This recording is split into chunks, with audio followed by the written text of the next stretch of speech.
8 मार्च सन 2011 बरोज मंगल सुबह 10:19। फैसलाबाद में एक हसास इदारे के दफ्तर के सामने सीएनजी स्टेशन पर कार बम धमाके के नतीजे में 28 से ज्यादा अफराद जाँ बहक और 130 से ज्यादा जख्मी होते हैं। डिस्ट्रिक्ट हेडक्वार्टर अस्पताल के करीब रेजेंसी प्लाजा के करीब एक दहशतगर्द ने धमाका खेज मवाद से भरी गाड़ी को सीएनजी स्टेशन पर जमाशुदा गैस सिलेंडरों के करीब ले जाकर धमाके से उड़ा दिया, जिसके नतीजे में सीएनजी पंप पर गैस डलवाने के लिए आने वाली हाई एस वैन, 3 कारें और पीआईए ऑफिस के बाहर खड़ी मुतअद्दिद कारें और मोटरसाइकिलें तबाह हो गईं। धमाका इस कदर खौफनाक था कि सीएनजी स्टेशन के अलावा करीब वाक़े पीआईए ऑफिस की इमारत का अक़बी हिस्सा मुनहदिम हो गया और 26 अफराद जाँ बहक हो गए। इर्द गिर्द की इमारतों की दीवारें गिर गईं और शीशे टूट गए, जबकि 20 से ज्यादा गाड़ियां और 15 मोटरसाइकिलें तबाह हो गईं। धमाके में इस्तेमाल होने वाली गाड़ी का इंजन उड़कर पीआईए ऑफिस के अंदर जा गिरा और धमाका होते ही हर तरफ इंसानी आज़ा बिखर गए। लोग अपनी जानें बचाने के लिए इधर उधर भागने लगे। धमाके की जगह पर 10 फीट गहरा गड्ढा बन गया था। कानून नाफिज करने वाले इदारों के अफराद ने इमदादी कार्रवाइयां शुरू कर दी। 90 से ज्यादा जख्मियों को सिविल और इलाइड अस्पताल फैसलाबाद में दाखिल कर दिया गया। मैं दीवार पे खड़ी हो गई। मैंने अम्मी को कहा, मैं अम्मी जी ये क्या हुआ? दिखाया ये इंजन का डब्बा फट गया है। हम उसी वक्त दोनों माँ बेटी बाहर निकलियाँ, तो वहाँ तक गए, लाइनों तक। वहाँ से कहा किसी ने, नहीं ये धमाका हुआ स्टेशन की तरफ परली साइड पे। तो फिर मेरे मियाँ बाहर गए हुए थे, तो वो आए तो फ़ोन आया, भाई आपके भाई जहाँ पर सीएनजी पे काम करते थे वहाँ पर धमाका हुआ। मेरे मियाँ के पाँव के नीचे से ज़मीन निकल गई। मैंने उनको फिर भी हौसला दिया, मैं नहीं पहले आप जाकर पता कर कर आएँ, देखें, फिर यकीन करना है। फिर किसी का फ़ोन आया हमारे पास, भाई आपके दोनों बच्चे शहीद हो गए। मैं नहीं, मेरे शोहर गए हुए हैं, जब तक वो नहीं कहेंगे हमने यकीन नहीं करना। तो 15-20 मिनट के बाद मेरे शोहर का फ़ोन आ गया। वो रो रहे थे, तो कह रहे थे भाई अपने दोनों बच्चे शहीद हो गए। बस फिर क्या, जैसे मातम छा गया हमारे घर पे। बस ऐसे हो गया, बस अभी जैसे हमारी जान निकलने वाली है। बहुत मुश्किल था कि हमने शाम देखी है, जब उन्हें देखा है तो उससे भी ज़्यादा बुरा हाल हुआ है हमारा। ये तो कभी सोचा ही नहीं था कि ये इस तरह से चले जाएंगे। अगर जो सोचा होता या हमें पता होता या इस दिन ये कुछ होगा तो शायद के रोक लेते उन्हें। जिस दिन धमाका हुआ उस दिन मेरी बेटी टीवी देख रही, कह रही कि अम्मी फैसलाबाद में ना धमाका हुआ सिविल लाइन में। अब हमें क्या पता सिविल लाइन कौन सी है, और क्या पता कि भाई मेरे यहाँ काम करते हैं। वो तो जिस वक्त फ़ोन आया ना, तो उस वक्त फिर संभालना भी मुश्किल हो गया था। पता नहीं, मैं तो सरगोदे से फैसलाबाद किस तरीके से पहुँच गई। सिविल हॉस्पिटल में सारी बॉडियाँ देखी हैं, लेकिन छोटे भाई की कहीं शनाख्त नहीं हो रही थी। फिर वहीं से पता चला है कि अलाइड हॉस्पिटल में भी बॉडियाँ गई हैं। अलाइड हॉस्पिटल में बड़े भाई गए हैं, छोटा भाई गया है, मोहल्लेदार गए हैं, मैं फिर वापस घर आ गया हूँ। फिर तलाश करते रहे, कभी सिविल हॉस्पिटल कभी अलाइड हॉस्पिटल, कोई पता नहीं चल रहा था। फिर ठीक 3-4 घंटे बाद मलबा उठाया उन लोगों ने, उसमें से 3 लाशें निकाली हैं, एक छोटे भाई की थी। फिर क्या था, फिर घर में फ़ोन कर दिया। इसी तरीके से डेड बॉडी जो थी वो अलाइड हॉस्पिटल ले गए हैं। अलाइड हॉस्पिटल से फिर उन्होंने ताबूत वगैरह में डाल के घर पहुँचाएंगे। फिर क्या था, घर में का राम मच गया, हमारी तो कमर टूट गई है, हम किसी को क्या बताएं। दोनों बिल्कुल सही थे, जिस तरह रहा करें बच्चे माँ के साथ। बाप तो था ही नहीं, माँ ही थी, एक माँ से ही अपने दुख सुख खोलते रहे थे।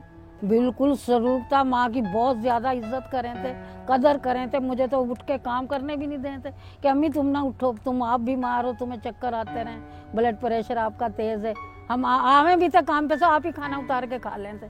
बस पढ़ा तो थोड़ा ही थोड़ा था, किसी ने 8 पढ़ी थी, किसी ने 7 पढ़ी थी, इस तरह पढ़े हुए थोड़े ही थे। सीएनजी पे काम करते थे जहाँ के धमाका हुआ, हमें उसी वक्त पता चल गया था। धमाके की आवाज़ सुनते ही हम लोग सब भागे चले गए। चारों तरफ उनके जानने वाले थे, सब ने फ़ोन कर दिए कि तुम्हारे बच्चे थे जो यहाँ सीएनजी पे काम कर रहे थे। हाँ जी, हम भी धमाके की आवाज़ सुन के बाहर निकल आए थे। सब दुनिया भाग रही थी, जा रही थी, लेकिन आगे किसी को भी नहीं जाने दे रहे थे। फ़ोन वगैरह कर रहे थे, पता चल जाए। फिर बाद में काफ़ी देर में पता चला था कैसे ऐसे शहीद हो गए। कौन सी उनकी तनख्वाहें लगी हुई थी, बस हवाई रोज़ी थी। यही सोचते थे चलो जाएं काम पे, कोई अच्छी दिहाड़ी लग जाए, 4 पैसे कमा लाएं। कभी छुट्टी नहीं की, कभी इधर आवारा नहीं फिरे। इतना टाइम ही नहीं होता था उनके पास। धमाके की वजह से क़यामत सुग़रा का मंजर था। दरख्त जड़ से उखड़ गए। जराए का कहना है कि जाए वक़ुआ के करीब एक हैंड ग्रेनेड भी मिला, जो मुबैना तौर पर एक हसास इदारे की इमारत की तरफ फेंका गया था। कहा जाता है कि धमाके के लिए इस्तेमाल होने वाली कार में डिवाइस नस्ब थी। सिल्वर कलर की मेहरान कार में 150 किलोग्राम के लगभग धमाका खेज मवाद मौजूद था। मैं तो बिल्कुल ही पागल होगी, जल्दी होगी, बस मुझे तो वो मार गए।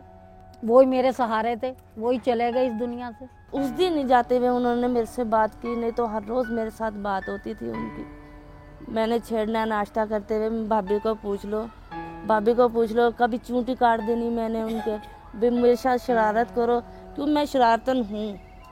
ये बहुत खामोश तबीयत के हैं, शरारतन मैं हूँ शुरू से ही, अब तक मैं शरारतें करती आती हूँ। मैं 3 बच्चे भी हैं मेरे, फिर भी मैं उनके साथ जैसे बच्चों के साथ शरारतें, भाइयों के साथ उसी तरह करती आती थी। अब बहुत ही मुश्किल लग रहा है मुझे जीना, उनके बगैर मेरी ज़िंदगी अधूरी हो गई। हर जुमे के जुमे मैं फ़ोन करती थी, पूछती थी सब ठीक ठाक है। अम्मी से मैं कहती थी, मैं कहा सबसे मेरी बात करवाओ, मुन्ने से करवाओ, पप्पे से करवाओ, नासर से करवाओ, सब ठीक ठाक है। अम्मी कहा हाँ ठीक ठाक। मुझे क्या पता था कि ये इस तरह से चले जाएंगे। फालतू तो कोई बात करते ही थे। सुबह को काम पे गए, शाम को आए। अपने बड़ा भाई तो अपने यहीं वहाँ लेट जाता था, वो नहीं इतना ज़्यादा बोलता था किसी के साथ भी। छोटा है वो, सबके साथ लगा रहता था।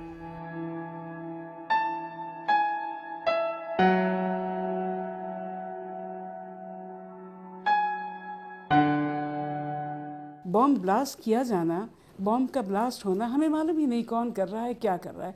और ये क़यामत की निशानियों में से एक निशानी ये भी है कि ना मरने वाले को मालूम कि मैं क्यों मर रहा हूँ, ना मारने वाले को मालूम कि वो किसको मार रहा है और क्यों मार रहा है। ये बहुत बड़ा अलमिया है, बहुत बड़ा अलमिया है। अब ये कौन लोग हैं, क्या है, कुछ बात समझ में नहीं आती। मैं एक बात इस मौके पर ज़रूर ये कहूँगी कि हमेशा सवाल किया जाता है क्या वो मुसलमान हैं। देखिए, मुसलमान नाम किसी चेहरे का नहीं है। मुसलमान नाम हाथ पाँव आँख नाक कान का नहीं है। मुसलमान नाम रख लेने का नाम, सबिया कादरी नाम रख लेने से सबिया कादरी मुसलमान नहीं हो सकती। तावक्ते के सबिया कादरी अल्लाह को, अल्लाह के नबी को, अल्लाह की शरीयत को, नबी के फरमान सल्लल्लाहु अलैहि वसल्लम के फरमान को ना मानती हूँ, जब तक इंसानों से इंसानियत का सलूक ना करती हूँ, जब तक छोटों के साथ शफ़क़त ना करती हूँ, जब तक बड़ों का अदब ना करती हूँ, जब तक अल्लाह और उसके रसूल के अहकामात की पैरवी ना करती हूँ, नाम रख लेने से कोई मुसलमान नहीं हो जाता। मुसलमान एक रवैये का नाम है। मुसलमान उन अखलाक व आदात को अपनाने का नाम है जिन अखलाक व आदात को अपना कर हम अल्लाह और उसके नबी के सामने सुखरू हो सकते हैं। तो नाम रखने से कोई मुसलमान नहीं हो जाता। लिहाजा जब कोई ये बात करता है कि वो मुसलमान है, तो मैं बरमला ये कहती हूँ कि मुसलमान नहीं है। इसलिए कि एक मुसलमान किसी मुसलमान के ऊपर हथियार नहीं उठा सकता। देखिए, मुसलमान का लफ्ज़ यहाँ 2 दफ़ा जो तकरार के साथ आया है, उसका हरगिज़ ये मतलब नहीं कि मुसलमान किसी गैर मुस्लिम पर हथियार उठा सकता है। जी नहीं। वर्ल्ड वॉर 2 में भी इस तरह हुआ था, ब्रेन वॉश करके लोगों को उस तरह किया जाता था, लेकिन इस हद तक नहीं कि एक ख़ास उम्र में और इस जज्बे के साथ कि वो बेकरार है इस काम करने के लिए। वो कि उनके समझ में ये नहीं आता है कि आप ये कर रहे हैं तो बेकसूर बच्चे, बूढ़े, ख़वातीन वो मर जाएंगी। वो बच्चे जो कि किसी मदरसे में या स्कूल में गए और वहीं रहते हैं, वहीं खाते हैं, वहीं पीते, खाना मिलता है, पीना मिलता है, पढ़ाई होती है, सज़ा दी जाती है, उनको सिखाया जाता है, लेकिन उनमें आपस में कोई एक हमांगी नहीं होती, एम्पैथी नहीं होती। तो वो जब बड़े होते हैं तो उनको इस चीज़ में बहुत आसानी से ट्रेनिंग दी जा सकती है कि दूसरे को, जिसको कि आप जानते भी ना हो, वो मार दे, आपके ऊपर कोई असर ना हो। तो एम्पैथी ख़त्म हो जाती है, दूसरों के दर्द गम को महसूस करना ख़त्म हो जाता है, तब ये काम आसान हो जाता है।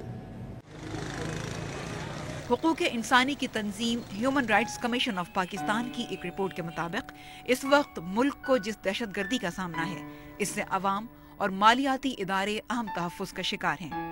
सन 2010 में 67 खुदकुश धमाके किए गए, जिनमें तकरीबन 1100 से ज़ायद अफराद जाँ बहक हुए।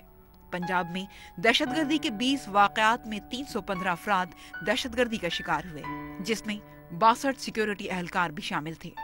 इस्लामाबाद में दहशतगर्दी के वाक़यात में 28 अफराद को जिंदगी से महरूम कर दिया गया। सिंध में 53 अफराद को दहशतगर्दी के वाक़यात में जाँ बहक किया गया और सूबा पख्तूनख्वा में हफ्ते में 2 या 3 बार दहशतगर्दी के वाक़यात में उमूमन 3 से 15 अफराद अपनी जान से हाथ धो बैठते हैं और रोज बरोज दहशतगर्दी के इन वाकयात का रूनुमा होना लम्हा फिक्रिया है।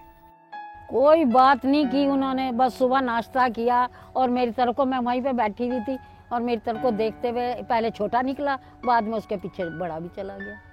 मैं शुक्र है अपने कामों पे चले गए, दिहाड़ी लगेगी तो खाना भी बनेगा। अभी उन्हें घंटा 1.5 घंटा हुआ था तो एकदम धमाके की आवाज़ आई, इतनी खतरनाक आवाज़ थी कि ये पूरी कॉलोनी भाग गई थी, एकदम भागी चली जा रही थी। अगर कभी मौका मिला तो किसी की शादी में, किसी अजीज़ की शादी में गए हैं, किसी यार दोस्त की शादी में चले गए हैं, वहीं बस हंस मिल खेल लिया, गुलगुपाड़ा कर लिया, वापस आ गए। ऐसे तो थे ही नहीं, ना किसी से बदतमीज़ी, ना किसी से ऊंची आवाज़ में बात करना, बस हर एक की रिस्पेक्ट करना थी। पूरा मोहल्ले में बड़े वाले को तो कोई जानता ही नहीं ना, वो तो कहते हैं बस अपने काम से काम रखता था, सुबह जाता बेचारा, शाम को आके खुद ही यहीं लेट जाता, यहीं इधर सो जाता, सोते उठता, सुबह फिर काम पे चला जाता, उसकी इस तरह की रूटीन थी। छोटे भाई को तो फिर भी जानते हैं, चलो वो खाना वगैरह खा के थोड़ा सा बाहर चक्कर लगाता था, छुट्टी वाले दिन अक्सर फिर लिया करता था। बड़े वाला तो फिर भी थोड़ा बहुत बोल लेता था मेरे साथ, छोटे वाला मेरे साथ नहीं, मजाक में कभी कभार उसे छेड़ लेती थी मैं। बल्कि मोबाइल था, मैं आपके पास 2 मोबाइल है और भाभी के पास 1 मोबाइल है, मैं एक मुझे इसमें से दे दो। नहीं भाभी, पैसे जमा करके ना फिर आपको ला दूंगा, ये किसी का मोबाइल है। शादी से पहले मेरा यही हाल था, मेरे ये सब छोटे बहन भाई, मैं सबको इस तरह से संभालती थी जिस तरह से माँ संभालें। बस बचपन में तो फिर होता ही है ऐसा, शरारतें तो करते ही रहते थे। कोई ला सकता है, हुकूमत इमदाद तो कर देती है, लेकिन जाने तो वापस नहीं ला सकते ना। अतहर महमूद उर्फ अफजल और ताहिर महमूद अब अपनी वालिदा, बहनों, भाइयों और भाभियों को ढूंढे से भी न मिले। अल्लाह के नज़दीक जान की इज्जत और जान की हुर्मत से बढ़कर कोई चीज़ नहीं है। और यहाँ हमारे यहाँ जो सूरत हाल है वो इससे ज़्यादा कमतर कोई चीज़ नहीं। शायद हम गाजर खरीदते वक्त थोड़ा सा लिहाज कर लें, लेकिन किसी को मारते वक्त हम उसका भी लिहाज नहीं करते, उसका भी लिहाज नहीं करते। यानी जानवरों से बदतर क्या, अब तो गाजर मूली से बदतर इंसानी ज़िंदगी, इंसानी जाने हो गई। ये छोटी छोटी उम्रों के बच्चों को पकड़ लेते हैं, उन्हें तरबियत देते हैं और तरबियत दे के उन्हें ये ब्लास्ट करवाते हैं। इन्हें ये मालूम नहीं है कि इनके ब्लास्ट से कितनी मासूम जाने जा रही हैं, कितने लोग ज़ाया हो रहे हैं, कितने घर उजड़ रहे हैं। आखिर वो अपने आप को तो उजाड़ते हैं, लेकिन दूसरों के घरों को भी काफ़ी लोग मरते हैं, उजड़ते हैं। इस बात का भी उन्हें एहसास होना चाहिए कि वो भी इंसान है, ये कोई जहाद नहीं है, ये इस्लाम नहीं है। इस्लाम इस तरह के जहाद की कभी इजाज़त नहीं देता।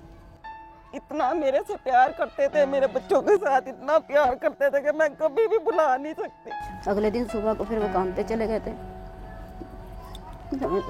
मिलना भी नसीब नहीं हुआ, ना उनकी अच्छी तरह शक्लें देखने हमें नसीब।